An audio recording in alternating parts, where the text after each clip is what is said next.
Good morning, नमस्कार। स्वागत है आपका हमारे चैनल जीएस स्टडी 94 में और दोस्तों में। तो दोस्तों, जैसा आप जानते हैं, दैनिक जागरण के एडिटोरियल के बारे में इस चैनल पर चर्चा होती है। एक तरह से कहें तो गहराई से अध्ययन किया जाता है। यदि किसी प्रकार का आपके पास प्रश्न हो, कुछ सुझाव हो, तो आप कमेंट बॉक्स में जाकर मैसेज कर सकते हैं। फिर उसके माध्यम से मैं सुझाव जो भी आपका रहेगा देखा जाएगा। अब चलते हैं आगे। दोस्तों, लिखा है कि विश्व स्वास्थ्य संगठन में बदलाव का वक्त। ठीक, तो एक चीज़ बता दें, जो WHO है, वर्ल्ड हेल्थ ऑर्गेनाइजेशन है, कोविड-19 जब पिछली साल स्टार्ट हुआ तो इसके ऊपर कई सारे देशों ने कई तरह के आरोप लगाए और वो आरोप जो थे बहुत ही संगीन थे। और दोस्तों, पूरी दुनिया के सामने जिस तरह से अमेरिका जैसे देश ने इसकी धज्जियाँ उड़ा दी, तमाम तरह के ऊपर इसके प्रतिबंध लगा दिया, चाहे वो आर्थिक रूप से हो, चाहे राजनीतिक रूप से। हालांकि इसी सारे मुद्दों पे हम बात करेंगे कि विश्व स्वास्थ्य संगठन को क्या आवश्यकता है। यदि वो इस तरह का बदलाव नहीं करेगा तो आने वाले समय में दोस्तों, जो उसको प्रिविलेज, जो सम्मान मिलता आया है, हो सकता है धीरे धीरे वह ख़त्म हो जाए। तो उसके बारे में आज हम यहाँ पर चर्चा करेंगे। तो चलें, यहाँ पे देखिए लिखा है, जूम कर देते हैं, आप लोगों को समझ में आ जाएगा। वर्ष 1945 में संयुक्त राष्ट्र की स्थापना को साकार रूप देने के लिए जब अंतर्राष्ट्रीय राजनयिक बिरादरी जुटी तो एक वैश्विक स्वास्थ्य संस्था के गठन का विचार भी उनके विमर्श के केंद्र में था। अब एक चीज़ यहाँ पे देख लीजिएगा, आपको कई सारे जो फैक्चुअल जो प्रश्न होते हैं उसके बारे में भी आपको यहाँ पे जानकारी मिली। ठीक, तो देख सकते हैं संयुक्त राष्ट्र की स्थापना कब हुई? 1945 में। अब देखिए, जब कभी भी किसी भी अंतर्राष्ट्रीय कोई संस्था, अंतर्राष्ट्रीय किसी ऑर्गेनाइजेशन का जब स्थापना होता तो दोस्तों उसमें कई प्रभावशाली देश जो है अपनी बिरादरी से आते हैं। बिरादरी का मतलब ये हुआ, कोई मुख्यमंत्री पद का हो, कोई मंत्री पद का हो, कोई प्रधानमंत्री पद का होगा, वहाँ पर आके लोग अपने अपने विचारों के माध्यम से उसे अंतिम रूप देंगे, उस पर विचार विमर्श करेंगे कि हाँ, ये ऑर्गेनाइजेशन विश्व कल्याण के लिए कितना सही है, आने वाले समाज, देश, सांस्कृतिक रूप से, राजनीतिक रूप से, आर्थिक रूप से कितना सही होगा। तो दोस्तों, उन लोगों ने कहा कि भैया एक हेल्थ ऑर्गेनाइजेशन, स्वास्थ्य से जुड़ी भी एक सेवाएं बनानी चाहिए, एक ऑर्गेनाइजेशन का निर्माण करना चाहिए। ठीक है, इस प्रकार 1948 में विश्व स्वास्थ्य संगठन यानी WHO अस्तित्व में आया। अब देखिए, यहाँ पर एक आपको फैक्चुअल क्वेश्चन मिल गया। यदि आपसे कोई पूछे कि WHO का गठन कब किया गया था तो आप बोल सकते हैं, या फिर अस्तित्व में कब आया, तो 1948 याद कर लीजिएगा। जब आप किसी से डिबेट करेंगे, जब आंकड़ों के साथ इतनी बारीक आंकड़े गहराई से रखेंगे तो सामने वाला आपकी बातों को प्रिविलेज देगा, कहेगा कि नहीं, इसने गहराई से अध्ययन किया है चीज़ों के बारे में। महामारी नियंत्रण, क्वारंटाइन उपाय और दवा का मानकीकरण जैसे विशिष्ट कार्य उसे पूर्ववर्ती लीग ऑफ नेशन से विरासत में मिले। ऐसा तो नहीं है कि पहले महामारी नहीं होती थी। ये जो कोरोना है इस समय अपडेट वर्जन है, नहीं तो दोस्तों हैया, तावन, फला टिका, मतलब ऐसी सी बीमारियां होती थी ना, गांव के गांव ख़त्म हो जाते थे, लोग एक जगह से दूसरे जगह पलायन कर जाते थे। उन्हें ये चिंता बिल्कुल नहीं होती थी कि नहीं, हमारा यहाँ खेत है, हमारे मवेशी हैं, हमारा यहाँ से एक संबंध हो गया इस क्षेत्र से, कुछ नहीं। गाँव के गाँव कह तो रहे हैं, गाँव के गाँव ख़त्म, हवा चली सब गिर गए। ठीक है, तो इतना प्रबल संक्रमण था। पर हाँ, एक चीज़ मैं आपको बता दूं कि यदि मैं मेडिकल इक्विपमेंट की बात करूं तो इतना सक्षम नहीं था, इतना डेवलप नहीं था जैसे आज के समय में है। उस समय तो दोस्तों दवाएं बस शब्दों पे थी, वाणी पे थी, जुबान पे की दवा भी कुछ होता है, अन्यथा दोस्तों लोग जड़ी बूटियों के माध्यम से अपने आप को ठीक करते थे। अब देखते हैं, पेरिस स्थित international office of public health का भी WHO में ही विलय हो गया। देखिए, कुछ सारी चीज़ों का जिनका उद्देश्य भी वही था जो WHO का था, उसने अपने आप में उसे विलय कर लिया कि आओ साथ में चलते हैं ना, अलग अलग का कोई मतलब नहीं है। ऐसे क्या होगा, साथ में रहेंगे तो हम ज़्यादा मजबूत रहेंगे, ज़्यादा निवेश रहेगा, हर चीज़ें ज़्यादा रहेंगी। तब से अब तक वैश्विक परिस्थितियाँ काफ़ी बदल चुकी हैं। ऐसे में संयुक्त राष्ट्र घोषणा पत्र के अध्याय 7 के अनुप्रयोगों का तत्काल विस्तार करने की आवश्यकता महसूस कर रही है। उनके अभाव में WHO एक निष्प्रभावी संस्थान बना रहेगा। समय की मांग है कि WHO को सुरक्षा परिषद और फाइनेंशियल एक्शन टास्क फोर्स यानी FATF का मतलब होता है दोस्तों financial task force. Financial task force क्या है बता रहे हैं, जैसे ये किसी भी देश के आर्थिक, राजनीतिक और कहें सामाजिक, सांस्कृतिक और वहाँ पे किस प्रकार की व्यवस्थाएं हैं, किस प्रकार कोई देश के अंदर ही कोई अंदरूनी टेरर अटैक तो नहीं है।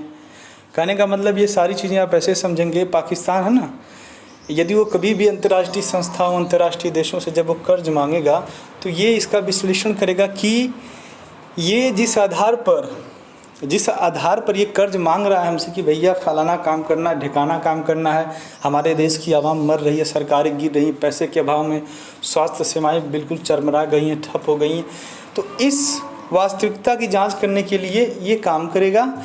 और यदि वो सही पाता है तो कहेगा ठीक है भैया ये बंदा सही कह रहा है, इसको पैसा दे दो। अन्यथा दोस्तों ये संगठन जिसके ऊपर लगा दिया कि नहीं ये गलत है, इसका जो ये आर्थिक ऋण लेता है उसके माध्यम से वो वहाँ पे आतंकवादियों को पनाह देता है, देश विरोधी या अंतर्राष्ट्रीय विरोधी कृत्य को अंजाम देता है, तो ऐसे में क्या उससे ब्लॉक कर दिया जाएगा। ऐसा न किए जाने से WHO अपने समक्ष उत्पन्न गंभीर चुनौतियों से निपटने में सक्षम नहीं हो सकता। अब देखिए ऐसी बातें हो रही हैं, यदि ऐसा नहीं करता है तो WHO पूरी तरह से ख़त्म हो जाएगा। यदि वो अपने अस्तित्व को बचाना चाहता है तो जो ऊपर बोला गया है वही काम करिए, आप निष्प्रभावी हो जाइए, कुछ दिन के लिए डीएक्टिवेट हो जाइए, और जो बड़ी बड़ी संस्थाएं जिस तरह से रूल रेगुलेशन कर रही हैं, जिस तरह से दिशा निर्देश दे रहे हैं उसके आधार पर काम करें, और अपने कार्यकर्ताओं से या फिर आपके जो कर्मचारी हैं, जो भी आपसे जुड़े हुए हैं जितने लोग हैं, उसी के अनुसार वो भी काम करें। इस बात से बिल्कुल इनकार नहीं किया जा सकता कि कोविड-19 जैसी महामारी से सार्वजनिक स्वास्थ्य के लिए जैसे जोखिम उत्पन्न हुए हैं, वे किसी भी मामले में मनी लॉन्ड्रिंग या आतंक को वित्तीय मदद पहुंचाने जैसे खतरों से जरा भी कम नहीं है। इसके बावजूद WHO के कोई विशिष्ट सार्वभौमिक अंतर्राष्ट्रीय जन स्वास्थ्य मानक नहीं है जो सभी देशों पर एक समान रूप से लागू होते हों। अब देखिए यहाँ पे कितनी बड़ी बात है। कभी कभार क्या होता है दोस्तों ना, जो बड़े बड़े संख्या में किसी देश को आर्थिक राहत पहुँचाया जाता है, कुछ लोग ऐसे भी हैं जो ब्लैक मनी तक पहुंचा देते हैं और फिर लिख देंगे भैया फलाने जन स्वास्थ्य के देश के कल्याण के लिए फला व्यक्ति के लिए भेजा जा रहा है। हालांकि व्यक्ति पर्टिकुलर नहीं होगा, पर एक जन समूह, ठीक है, किसी बाल श्रम के लिए, किसी विधवा आश्रम के लिए, वृद्ध आश्रम के लिए, या फिर जो कोविड-19 से उपजी जो समस्याएं हैं जिस वजह से लोग मर रहे हैं उसके वैक्सीनेशन के लिए पैसा, या उससे स्वास्थ्य संबंधी चीज़ों पर खर्चा करने के लिए हम पैसा दे रहे हैं। ऐसा कुछ भी कर सकते हैं, पर भैया कौन जाने अब वो पैसा उनके पास पहुंचा कि नहीं पहुंचा, कि इंडिया में आते ही पूरा पैसा वाइट कर लिए। विशेषकर महामारी के नियंत्रण से लेकर लापरवाही बरतने वाले उन देशों की जवाबदेही तय कर पाने को लेकर कोई प्राविधान नहीं जो देश महामारी से जुड़ी सूचनाओं को स्वतंत्र समीक्षा के लिए उन्हें साझा करने से कतराते हैं।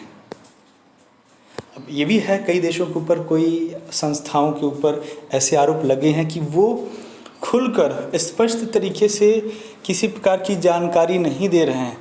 देखिए, जब तक आप मान लीजिए यू आर सफरिंग फ्रॉम कोविड-19 व्हाटएवर, कोई किसी प्रकार की आपके पास बीमारी है शरीर के अंदर, जब तक आप डॉक्टर से कंसल्ट नहीं करेंगे, सही तरीके से नहीं बताएंगे, डॉक्टर वही अनटप्पू में दे देगा ना दवा, ठीक है। मैं जनरल फिजिशियन की बात कर रहा हूँ, ऐसा तो नहीं है। मान लो सीरियस जो पेशेंट होते हैं उनकी बात अलग है, उनको लिटाओ, स्कैन करो, CT स्कैन करो, कुछ भी करो, उसके माध्यम से दवा दो। पर दोस्तों जब कोई छोटी मोटी प्रॉब्लम होती है तो हम कंसल्ट के माध्यम से ही डॉक्टर से दवा लेते हैं। तो वही चीज़ है यहाँ पे,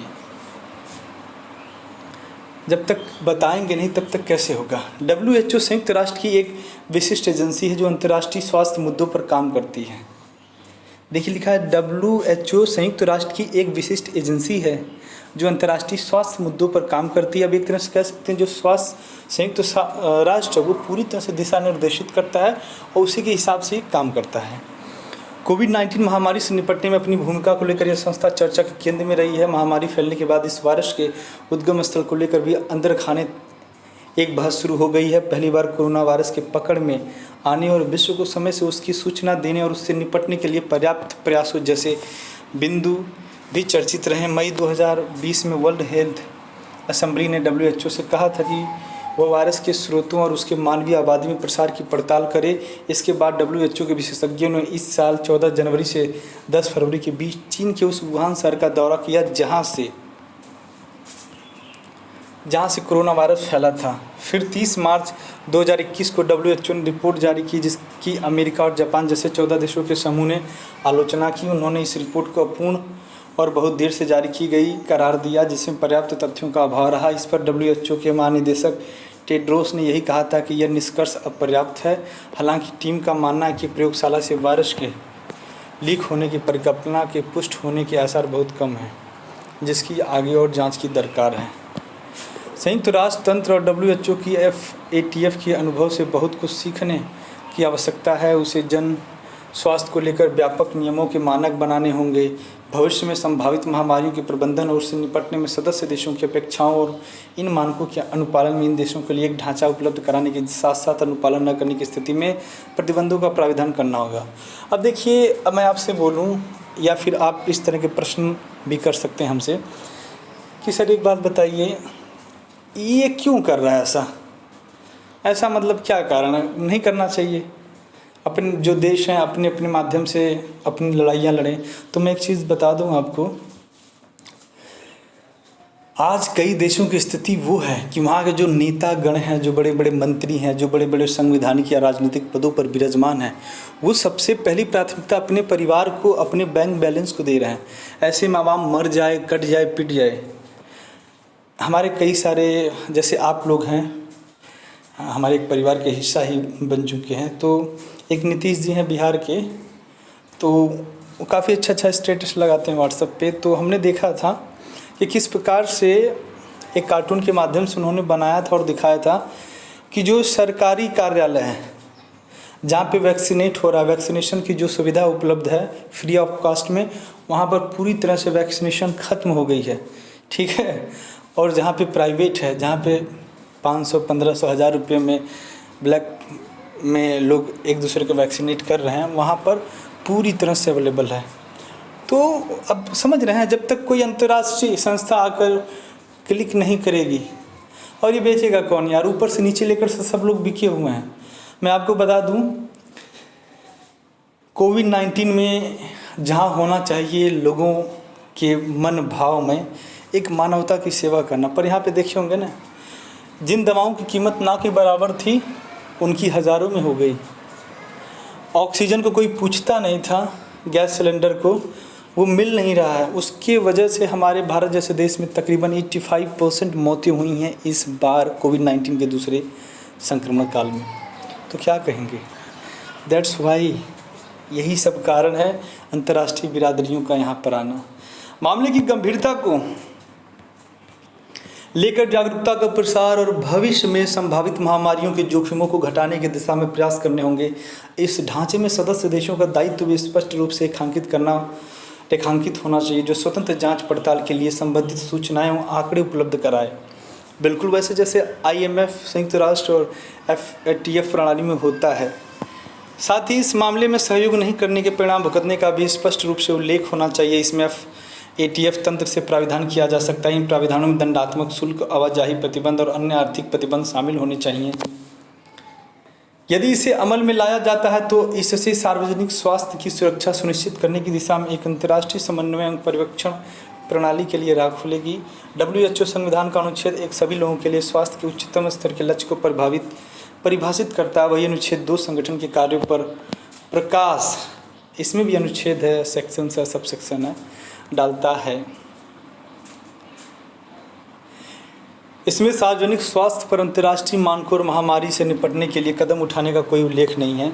ऐसे में इस संविधान की समीक्षा आवश्यक हो गई है। बदली हुई परिस्थितियों में WHO के लक्ष्यों को बेहतर तरीके से हासिल करने के लिए कुछ संशोधन आवश्यक हों तो वे किए जाएं। वर्ष 2017 में दावोस में हुए विश्व आर्थिक मंच यानी WHF के मंच पर भविष्य के संभावित वैश्विक ढांचे से जुड़ी 3 अवधारणाएं पेश की गई।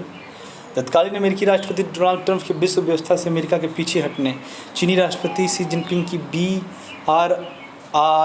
यानी बेल्ट एंड रोड इनिशिएटिव के इर्द गिर्द नए वैश्विक आर्थिक ढांचे के अलावा इमैनुअल मैक्रो और जस्टिन ट्रूडो की वर्तमान उदारवादी व्यवस्था पर दोहरे वार की दुहाई जैसी अवधारणाएं प्रमुख रहीं। बहरहाल फिलहाल जो वैश्विक घटनाक्रम आकार ले रहा उसमें मौजूदा नेतृत्व का ध्यान कहाँ केंद्रित दिखता है। हमें राष्ट्र राज्य का प्रभुत्व का निर्माण और उसके सशक्तिकरण के साथ ही गाँव में रहने वाले लोगों के लिए जीवन का संरक्षण भी संबंध करना होगा। मौजूद महामारी के प्रभाव से हमेशा के लिए मुक्ति नहीं मिलने वाली, क्योंकि भविष्य में दस्तक देने वाली महामारियां और तबाही ला सकती हैं। यहाँ तक कि कम प्रभावित क्षेत्रों को भी इसकी तपिश झेलनी पड़ सकती है। कुल मिलाकर सार्वजनिक स्वास्थ्य क्षेत्र में कारगर वैश्विक ढांचे और सहयोग समन्वय में ही साझेदारी निहित है। तो दोस्तों आज के लिए इतना ही। नमस्कार, धन्यवाद।